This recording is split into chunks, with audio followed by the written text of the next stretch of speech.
Apps don't work alone. They constantly talk to other systems to get data. They communicate through APIs. In this video, we learn about these 4 APIs.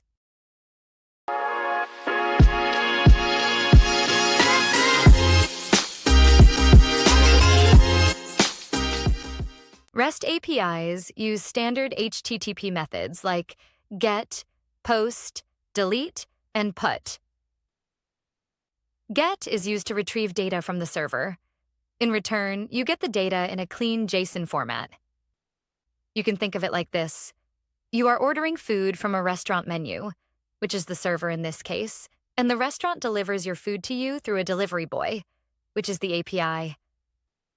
POST method is used to add a new user, and you get a confirmation as a response.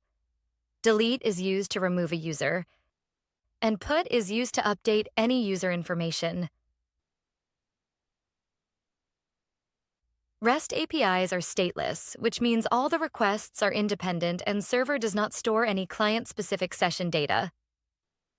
REST is simple, predictable, and easy to debug. GraphQL was created to solve a common problem with REST, overfetching and underfetching. Instead of sending multiple requests, it uses a single entry point. GraphQL lets the client ask for exactly the data it needs in a single request.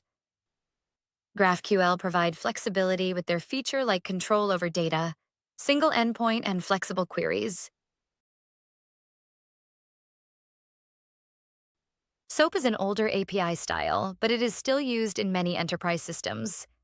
It uses a strict XML format and has built-in standards for security and transactions. Everything is wrapped under a root element, with headers for metadata and a body that contains the actual request. Because of these built-in standards, SOAP provides strong security and transaction support. While it is heavier and more complex, it is reliable and highly structured. gRPC is designed for high-performance communication between services. It uses protocol buffer, or protobuf, instead of JSON.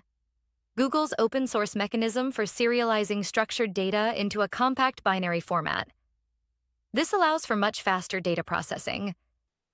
gRPC follows HTTP 2, which allows us to send multiple requests over a single TCP connection. There's no such thing as the best APIs. There's only the right one for each situation. When we want simple and predictable results, we can work with the REST APIs. Companies like Amazon and Twitter rely heavily on REST APIs. When we need flexibility, we can choose GraphQL. For example, Instagram and Shopify use GraphQL. For security and reliability, SOAP are used by banks and government services. When speed is everything, gRPC fits well. For example, Netflix and Uber. And that's it. Thanks for watching, and we will see you in the next video.